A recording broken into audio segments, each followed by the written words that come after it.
Students, chapter 5 principles of inheritance and variation, इसमें आज हम स्टार्ट करेंगे हमारा नया टॉपिक म्यूटेशन। हमको मालूम है कि मल्टी सेलुलर एनिमल्स और हमारी बॉडी में प्रेजेंट होती हैं सेल्स। उन सेल्स में स्ट्रक्चर होता है एक न्यूक्लियस, और न्यूक्लियस में क्रोमेटिन मटेरियल। ये क्रोमेटिन मटेरियल सेल डिवीजन के टाइम पर हमें मालूम है क्या बना लेता है, क्रोमोसोम बनाता है।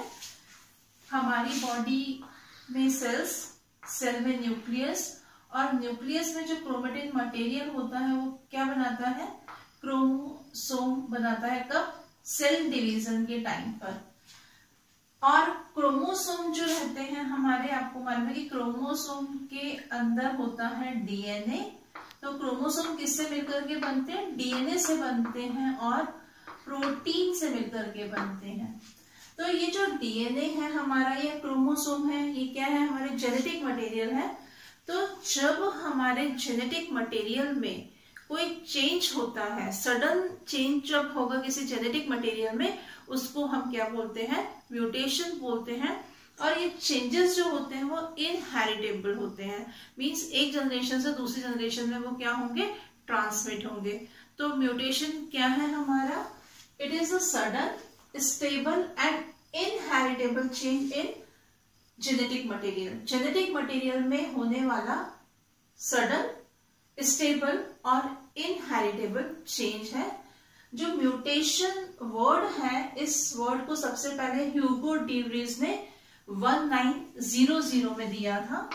किसने दिया था? ह्यूगो डी व्रीज ने। और जो सडन चेंज हो रहा है जेनेटिक मटेरियल में, उसको हम क्या बोल रहे हैं, म्यूटेशन बोलते हैं। जिन ऑर्गेनिज्म में ये म्यूटेशन होता है उनको हम बोलते हैं म्यूटेंट। और ऐसे एजेंट जो म्यूटेशन कॉज करते हैं उनको हम बोलते हैं म्यूटेजन। म्यूटेजन मीन्स म्यूटेशन जनरेट करने वाला। ये म्यूटेजन जो है वो 2 टाइप के होते हैं, एक होता है फिजिकल म्यूटेजन और एक होता है केमिकल म्यूटेजन। फिजिकल म्यूटेशन में आपके अल्ट्रावायलेट रेडिएशंस है, एक्स रेडिएशंस है, ये जो रेडिएशंस होती हैं जिसमें आती है फिजिकल म्यूटेशन होती है ये। और बहुत सारे केमिकल्स भी हैं जो क्या करते हैं, म्यूटेशन कॉज करते हैं, तो उनको हम बोलते हैं केमिकल म्यूटेशन। इसके बाद में हम देखते हैं क्लासिफिकेशन ऑफ म्यूटेशन। क्लासिफिकेशन में हम देखेंगे म्यूटेशन जो है वो 2 टाइप का होता है। एक होता है हमारे पास में क्रोमोसोमल म्यूटेशन और एक होता है हमारे पास में gene mutation. Chromosomal mutation means chromosome में चेंज होगा, जीन म्यूटेशन में जीन्स में चेंज हो रहा है। अब यहाँ पर जो क्रोमोसोमल म्यूटेशन है उसमें क्रोमोसोम जो होते हैं हमारी बॉडी में, उसकी मॉर्फोलॉजी में भी चेंज हो सकता है, मींस उसके स्ट्रक्चर में चेंज हो सकता है या उसके नंबर में चेंज हो सकता है। अगर उसके मॉर्फोलॉजी में चेंज होता है तो यहाँ पर जो मॉर्फोलॉजिकल चेंजेस जो होते हैं वो किस वजह से होते हैं? डिलीशन होता है, इसमें डुप्लीकेशन हो सकता है, इन्वर्जन होता है या ट्रांसलोकेशन होता है। न्यूमेरिक मींस क्रोमोसोम का नंबर चेंज होगा।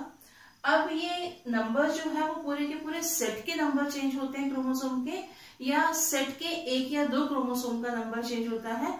इस बेस पर इसको फिर से क्लासिफाई किया गया यूप्लॉइडी और एन्यूप्लॉइडी में। और इसके अलावा हम देखेंगे कि जो हमारा जीन म्यूटेशन होता है, जीन म्यूटेशन 2 टाइप का है, पॉइंट म्यूटेशन और फ्रेम शिफ्ट म्यूटेशन। अभी हमने बात की क्लासिफिकेशन ऑफ म्यूटेशन की, जिसमें मेनली 2 टाइप का mutation, chromosomal mutation and gene mutation. पहले हम देखते हैं क्रोमोसोमल म्यूटेशन को। क्रोमोसोमल म्यूटेशन में हमने देखा कि मॉर्फोलॉजिकल चेंजेस हो सकते हैं क्रोमोसोम में या न्यूमेरिक चेंजेस होते हैं। तो सबसे पहले हम देखते हैं कि जो क्रोमोसोमल म्यूटेशन है, जो मॉर्फोलॉजी में जो चेंज हो रहा है उसमें डिलीशन कैसे होता है। जैसे सपोज कीजिए हमारे पास में ये क्रोमोसोम है, ये क्रोमोसोम है, और यहाँ पर जीन्स जो है वो हमारे पास में है ABCDEF, ये जीन है, ये हमारे पास में एक क्रोमोसोम है।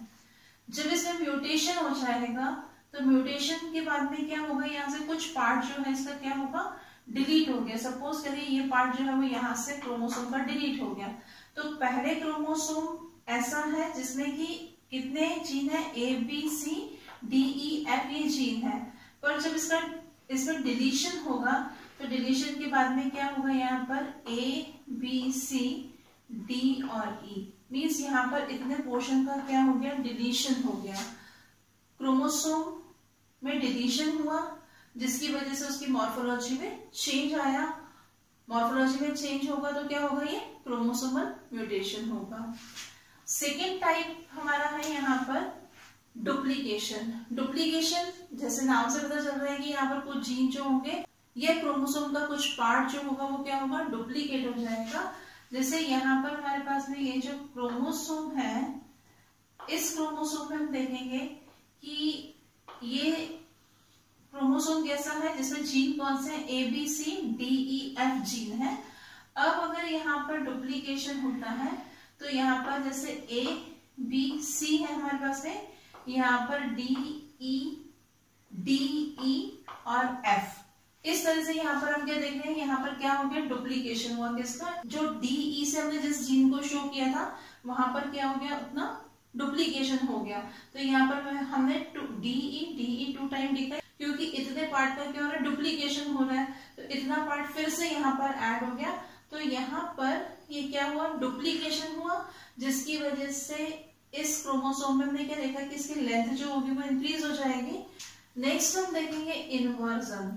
इन्वर्जन में क्या होता है यहाँ पर कि जैसे यहाँ पर हमारे पास में ये पार्ट जो है, ये क्रोमोसोम है, क्रोमोसोम में सपोज कीजिए क्रोमोसोम में ये भी कौन सा जीन लगे हुए हैं, A B C D E F है। अब अगर इन्वर्जन होता है तो इन्वर्जन में क्या होगा, जैसे ये वाला पार्ट जो है, इतना पार्ट जो है वो यहाँ से ब्रेक हुआ, टूट गया, और वो फिर से इनवर्ट फॉर्म में आ जाएगा, यानी कि रिवर्स होकर के यहाँ पर आ जाएगा। तो यहाँ पर जीन का सीक्वेंस अब क्या हो जाएगा, डी, और यहाँ पर क्या हो जाएगा, ये एफ और ई। तो इसे हम बोलते हैं इन्वर्जन। ये क्रोमोसोम था, म्यूटेशन से पहले ये क्रोमोसोम में जीन कौन से हैं, A B C D E F, ये जीन है इसके ऊपर।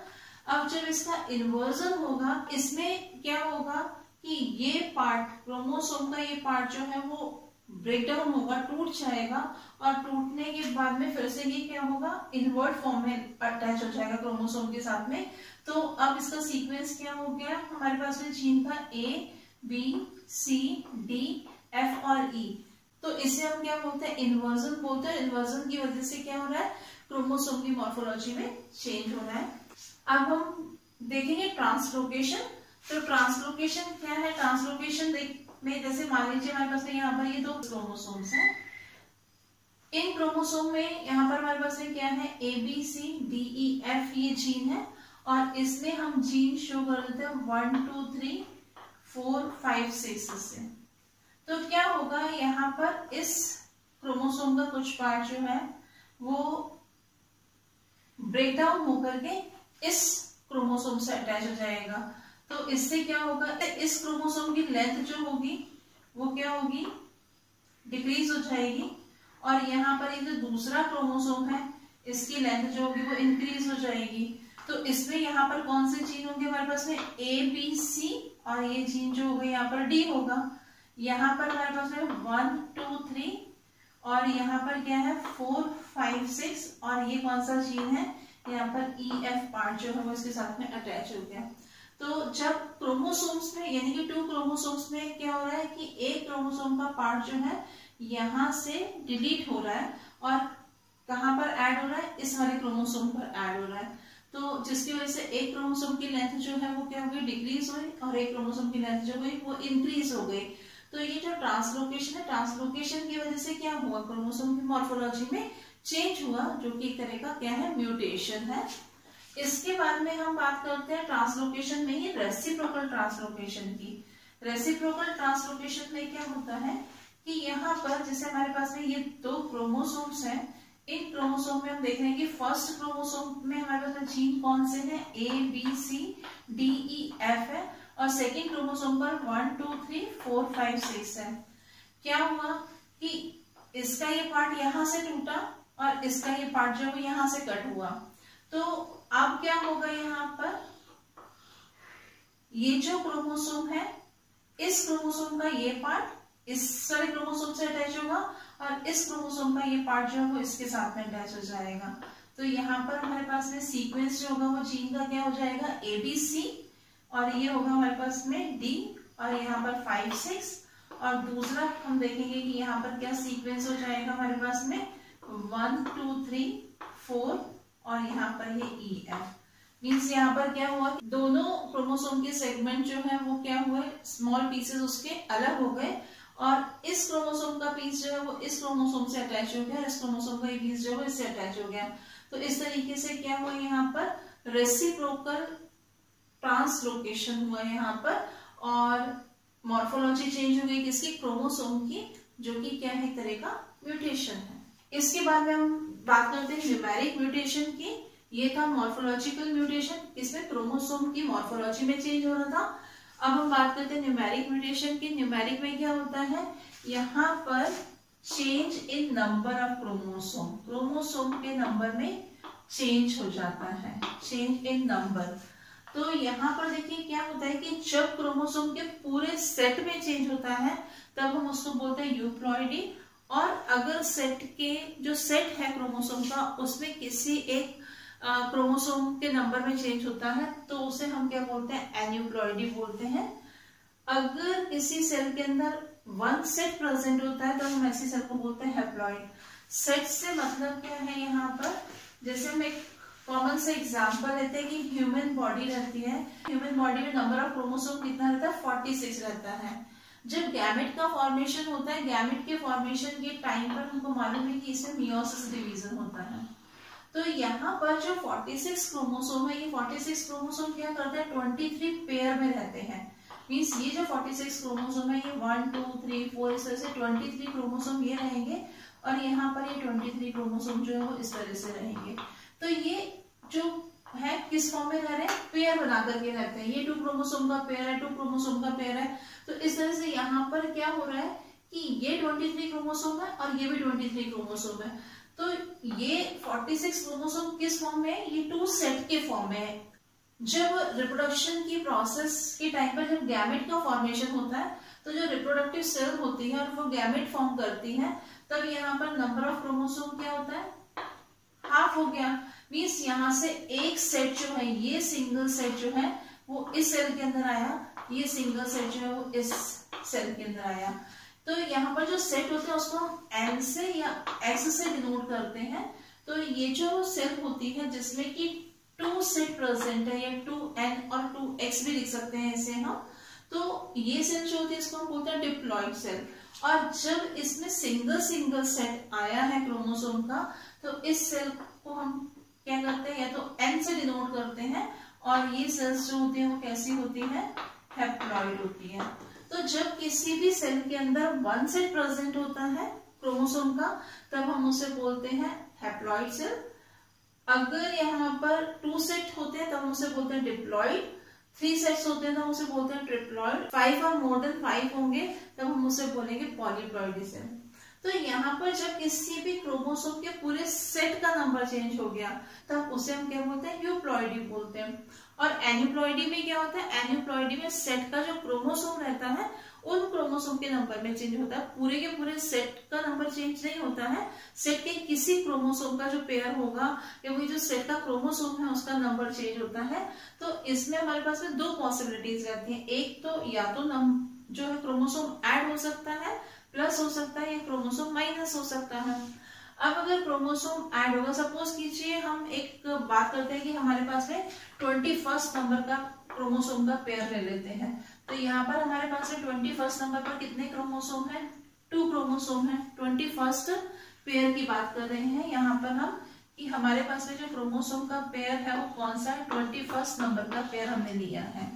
ठीक है, अब उसमें ऐड हुआ, 1 क्रोमोसोम अगर ऐड हो जाता है तो यहाँ पर हमारे पास में क्या हो जाएगा, ये जो क्रोमोसोम ऐड हुआ इस 21 नंबर का जो पेयर था उसमें 1 क्रोमोसोम ऐड हुआ है तो वो होगा हमारा ट्राइसोमी। ट्राइसोमी क्यों कहा है, क्योंकि 21 नंबर पर हमको मालूम है कि 2 क्रोमोसोम का एक सेट रहता है और जो क्रोमोसोम रहते हैं वो क्या होते हैं, सेट के फॉर्म में अरेंज रहते हैं।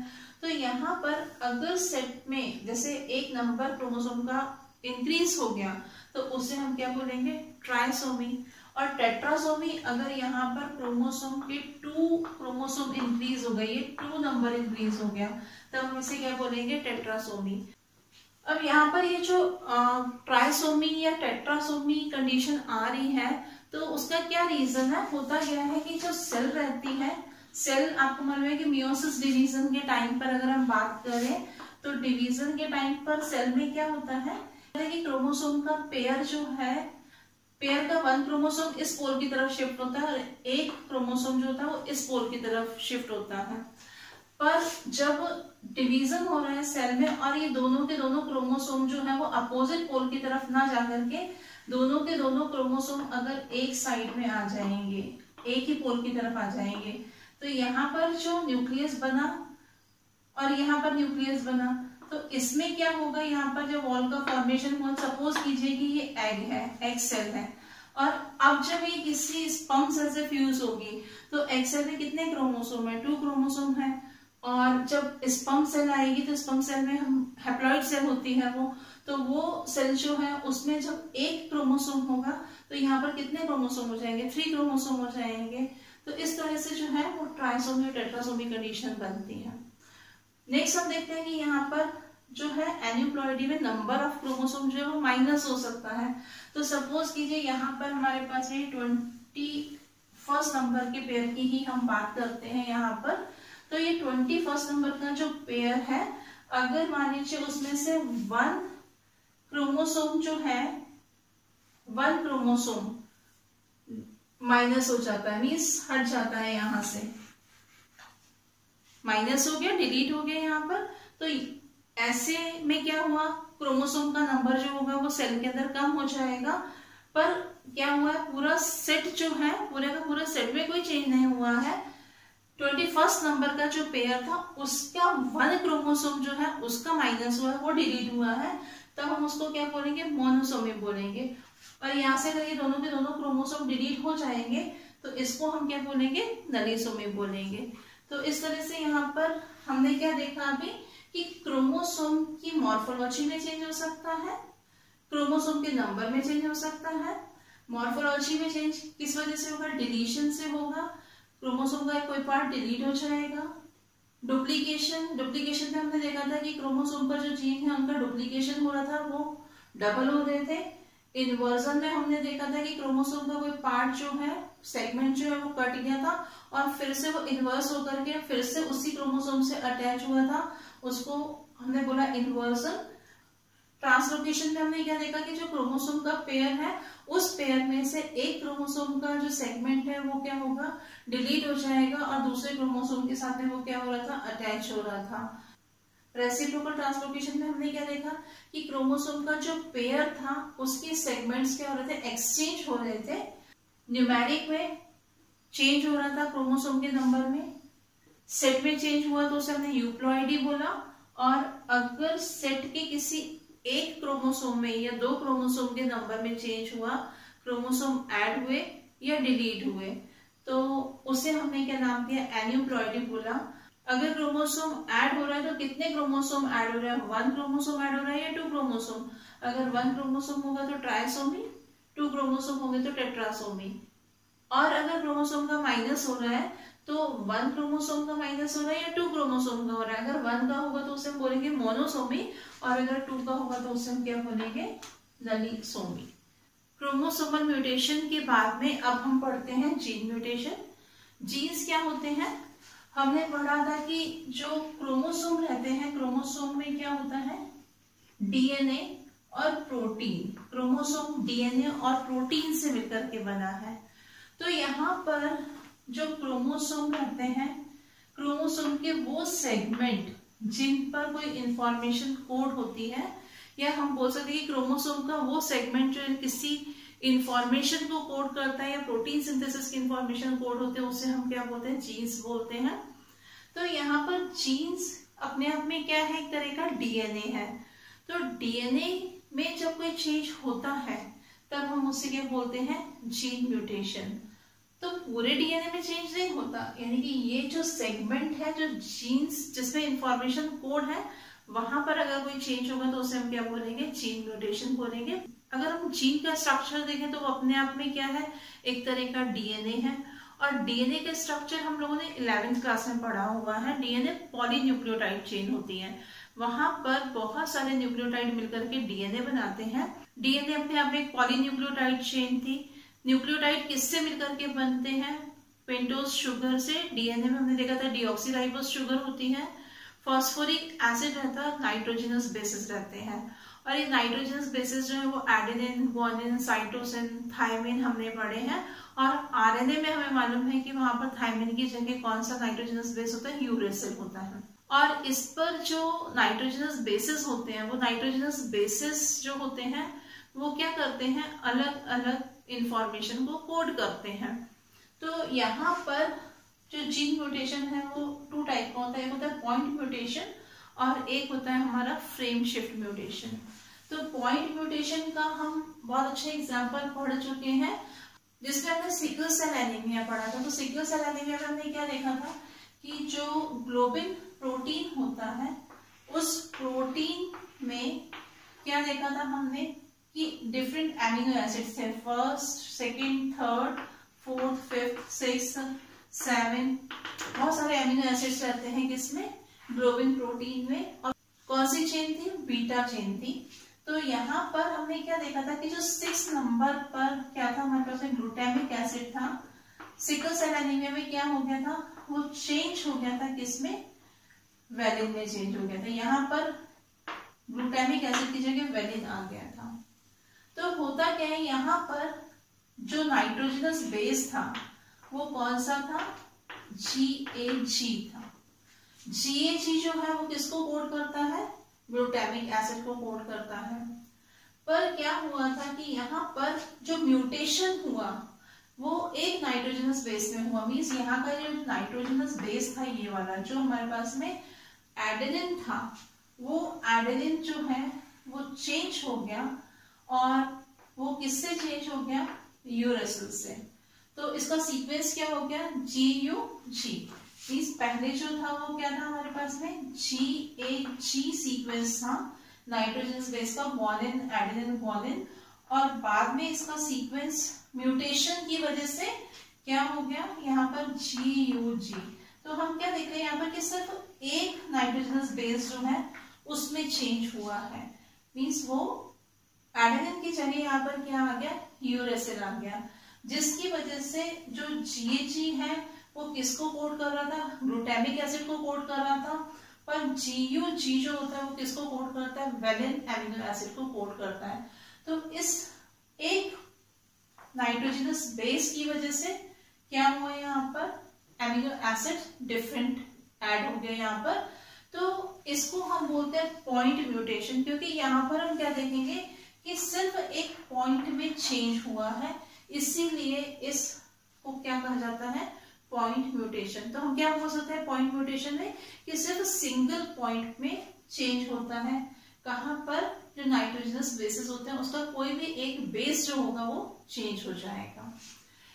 पॉइंट म्यूटेशन के बाद में हम देखते हैं फ्रेम शिफ्ट म्यूटेशन को। फ्रेम शिफ्ट म्यूटेशन को हम कुछ इस तरह से समझते हैं, जैसे यहां पर मैंने देखा why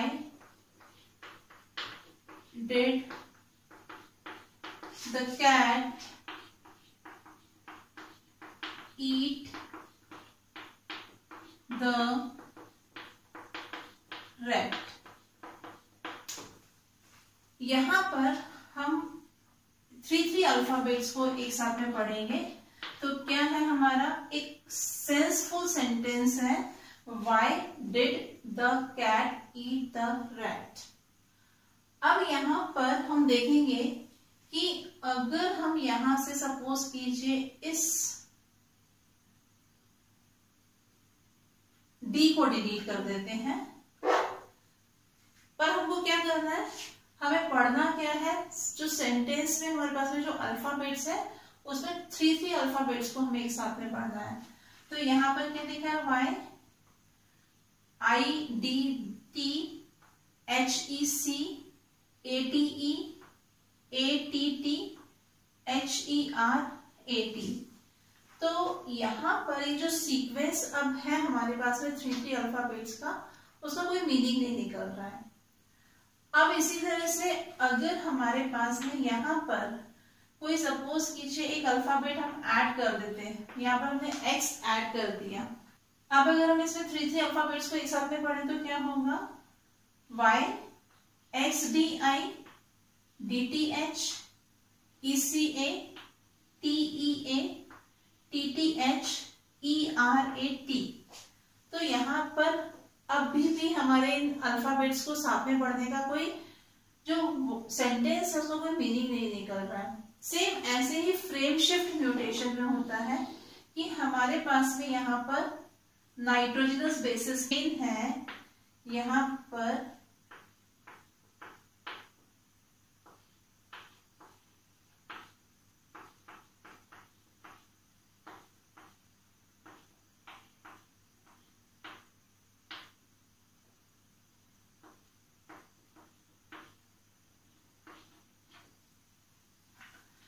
इसमें क्या होगा, यहाँ पर ये अलग एमिनो एसिड को कोड कर रहा है, ये अलग एमिनो एसिड्स को, ये अलग एमिनो एसिड्स को, ये अलग एमिनो एसिड्स को। हमको मालूम है कि 3 नाइट्रोजनस बेस का जो ग्रुप होता है वो एक एमिनो एसिड्स को कोड करता है। अगर हमारे पास में यहाँ से एक नाइट्रोजनस बेस डिलीट हो जाता है तो हमारा सीक्वेंस जो होगा वो क्या होगा, GAG। यहाँ पर तो जो एमिनो एसिड पहले कोड हो रहा था वही एमिनो एसिड होगा, पर यहाँ पर अब क्या है, CGA। ये 3 नाइट्रोजनस बेस का एक ग्रुप बन गया, GCU का एक फ्रेम बन गया और ACG का यहाँ पर पूरा का पूरा एक ग्रुप बन गया। तो यहाँ पर एमिनो एसिड तो कोड होंगे पर पहले वाले एमिनो एसिड से डिफरेंट होंगे। तो यहाँ पर अगर सेम ऐसे ही यहाँ पर हम एक किसी नाइट्रोजनस बेस को ऐड कर देते हैं, अगर हमने यहाँ पर एडेनिन को सपोज करो ऐड कर दिया, तो अब यहाँ पर क्या होगा हमारा sequence, GAG ACC GAG CUA और ये CG। तो पहले जो एमिनो एसिड CCG पर कोड हो रहा था वो एमिनो एसिड जो है वो अब ACC पर आने वाला एमिनो एसिड जो होगा वो क्या होगा, वो डिफरेंट टाइप का होगा।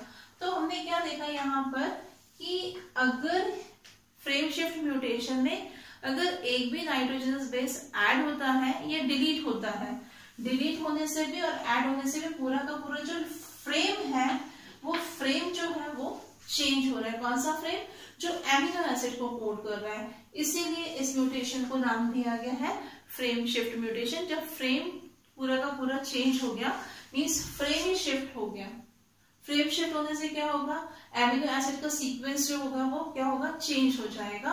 तो इस म्यूटेशन को हम क्या बोलते हैं, फ्रेम शिफ्ट म्यूटेशन बोलते हैं। तो इस तरह से हमने आज 2 टाइप के म्यूटेशन पढ़े, क्रोमोसोमल म्यूटेशन क्रोमोसोम में होने वाला चेंज, जीन म्यूटेशन जीन में होने वाला चेंज। क्रोमोसोमल म्यूटेशन में हमने देखा मॉर्फोलॉजिकल चेंज, जिसमें स्ट्रक्चर चेंज हो रहा था क्रोमोसोम का, और हमने साथ में देखा न्यूमेरिकल चेंज यानी कि जिसमें नंबर चेंज होता है क्रोमोसोम का। और जीन म्यूटेशन में हमने पढ़ा पॉइंट म्यूटेशन। पॉइंट म्यूटेशन में सिंगल नाइट्रोजनस बेस चेंज होता है। और फ्रेम शिफ्ट म्यूटेशन में हमने क्या देखा था कि एक सिंगल नाइट्रोजनस बेस के डिलीट होने से या एडिशन होने से पूरा का पूरा जो फ्रेम है वो शिफ्ट हो रहा था, इसीलिए इसको हमने नाम दिया था फ्रेम शिफ्ट म्यूटेशन। तो इस तरह से ये टॉपिक हमारा यहीं पर कंप्लीट होता है। नेक्स्ट क्लास में हम नेक्स्ट टॉपिक स्टार्ट करेंगे। Thank you.